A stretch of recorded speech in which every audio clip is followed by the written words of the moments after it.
학원 선생님이 논술 단과반을 하고 계신데요. 수업 시간에 장난으로 논술 써오면 봐준다길래 2시간 동안 죽어라 끄적대서 써갔습니다. 오늘 국어 선생님이 글이 상당히 잘 쓰여져 있어서 조금만 손보면 경시대회 입상도 노려볼 만하네 라고 하시면서 부분 수정해서 돌려주신다는군요. 그리고 논술에는 문학적인 비유를 안 쓰는 게 일종의 원칙이라고 하셨는데요. 논술은 왜 비유를 쓰면 안 되는지 궁금하고요. 또 논술을 잘 쓰는 방법에 대해 궁금합니다. 성의 없는 답변 사양하고요. 괜히 내공 따려고 이상한 답변 쓰지 마세요. 안녕하세요. 지식틀치기입니다. 먼저 답변 드리기 전 이미지 저작권상 화면과 음성이 고르지 않은 점 양해 바랍니다.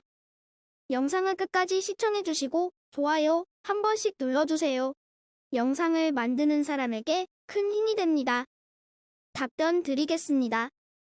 논술이라는 것은 어떠한 논제에 대한 자신의 생각을 객관적이고 논리적이게 서론, 본론, 결론이라는 순서에 맞게 쓰는 것입니다. 즉, 자살에 대한 견해에 대한 논설이라면 주제를 제시하는 서론, 자신의 생각과 이유를 제시하는 본론, 마지막으로 정리하여 설명하는 결론 부분이 들어가는 것이랍니다. 그러니 생각을 논리적이고 사고력 있게 하나하나 풀어 설명하는 말인데 문학적 비유나 비유어들은 논술의 성격과 맞지 않는 것이 대부분입니다. 설득하는 문장이 아닌 자신의 생각과 가치관을 이야기하는 문장이며 특히 비유의 경우 사람들 나름대로 해석이 다르기 때문에 비유구를 쓰지 않는 것이 원칙이며 타인에게 자신의 생각을 설득력 있게 보여주는 것이 논술입니다. 즉, 비판력과 창의력, 일반 시각으로서의 자기 가치관, 실생활에서 체득되고 구현되는 가치활동으로서의 사고력과 논리력, 사고력이 어느 정도 인가를 판가름하는 것이기에 논술이 중요하게 여겨지고 있습니다. 특히 대입을 앞두고의 논술은 학문을 수학할 능력이 있는지 없는지 각 대학에서 자체적으로 판별하는 것입니다. 언어의 해석과 논리적이고 비판적이며 창의적인 사고력 등을 보는 것이죠. 논술을 잘 쓰기 위해서는 우선 책과 신문을 많이 읽어야 합니다. 뉴스 등에서 나오는 보도자료나 애니메이션 등 요즘 논술에 관한 화제는 수없이 많은 텍스트에서 존재합니다. 읽지 않으면 주제 파악이 어려워진다거나 해석 능력이 향상되지 않습니다. 하지만 무엇보다 중요한 것은 짧은 시간 안에 주어진 화제 안에서 자신의 생각을 얼만큼 표현할 수 있는지가 가장 중요합니다. 그러니 많이 써보셔야 하고요. 제가 학교에서 배울 때도 논술 교육 시간은 정말 죽어라고 쓰는 시간이었습니다. 전문대에서 문창과를 공부해서 논술도 따로 교육받았습니다. 역시 논술이 고전문학과 더불어 최고로 힘든 시간이었습니다. 요즘에 나오는 전문적인 서적들도 좋은 편입니다. 자세히 풀어서 설명하는 논술 책들이 많죠. 하지만 가장 중요한 것은 모든 교육에서는 대입 위주로 흘러가는 편이라 글을 읽는 시간이 줄어든다는 것이겠죠. 미리 여러 가지 책을 읽어두거나 아니면 요점만 뽑아낸 서적들을 많이 읽어두시는 편이 좋습니다. 논술을 잘 쓰는 법은 논술을 얼마만큼 공식화하여 논리 있게 설명하는 것인가가 중요합니다. 1. 논술은 자신의 생각을 형식에 맞게 쓰는 것이기도 합니다. 위에서 말씀드린 것과 같이 서론, 본론, 결론이 들어가는 것은 당연한 일입니다. 이 서론과 본론, 결론의 시작과 끝을 명확히 구분짓지 못하시는 분들이 많습니다. 명확한 구분과 어구를 사용하셔야 한다는 것이 중요합니다. 이 주제를 찾아야 합니다. 대체적으로 논술은 문제는 내주지만 그 문제를 풀기 위한 텍스트에서 스스로 주제를 찾아내야 합니다. 또한 논술문 안에서도 가주제, 참주제, 주제문이 필요합니다. 텍스트 안에서 질문에서 제시한 답변을 논리적으로 풀어낼 수 있는 주제를 발견해야 합니다. 또한 그 주제를 자신의 논술 안에서 어떻게 표현하느냐가 중요합니다. 주제를 처음에 밝힐 수도 있으며 나중에 밝힐 수도 있습니다. 또한 자신의 생각을 설명하는 부분에서 자신의 주제를 바탕으로 논리를 펼치는 부분이 있습니다. 즉, 자신의 생각인 참 주제를 가지고 주제문을 작성하는 방법과 그 주제를 가지고 자신의 생각과 부합시켜 드러내는 가주제를 쓰는 법을 익히셔야 합니다.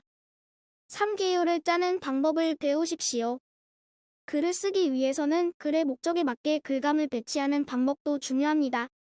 개요는 글의 핵심적인 내용을 파악하고 글의 상호간의 논리적 흐름을 올바르게 파악하고 중요한 요지를 전달하는 데 가장 필요한 핵심입니다. 요지 없이 쓰는 글들은 대체적으로 흐름이 균일하지 않거나 균형이 깨지는 결과를 가져오기도 합니다. 사서론을 쓰는 방법은 여러 가지입니다. 우선 글의 목적과 주제, 방법 등을 제시하는데 이는 학술적 논문 등에서 많이 쓰이는 방법입니다. 그러나 이 경우엔 보통 학생들은 그다지 선호하지 않는 방법이고 가장 대체적인 방법이 주제에 관련된 화제를 제시하면서 시작하는 것입니다.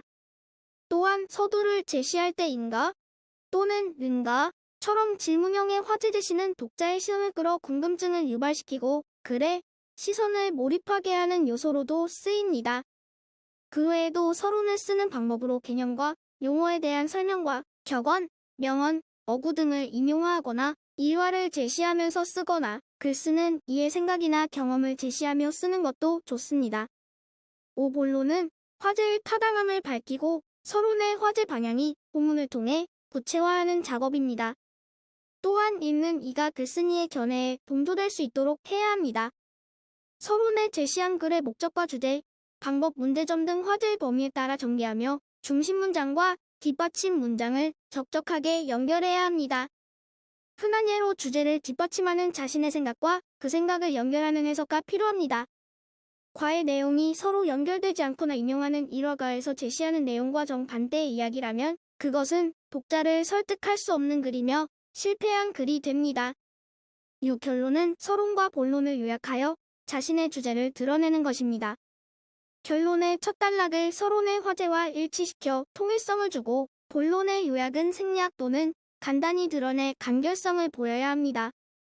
7. 진술 방식은 설명, 정의와 지정, 비교와 대조와 유추, 분류와 구분과 분석, 예시와 인용, 묘사와 서사 등이 있습니다. 연역법과 귀납법으로 논술을 전개하는 것도 중요합니다.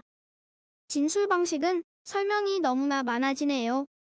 책을 읽거나 고등학교 문법에서 자세한 설명이 나와 있을 것입니다. 하지만 역시 많이 써보시는 것이 중요합니다. 그럼 늘 건강하시고 좋은 하루 보내세요. 지금까지 지식틀찌기였습니다.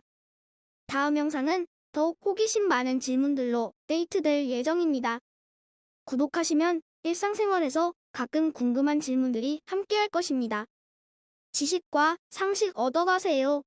감사합니다.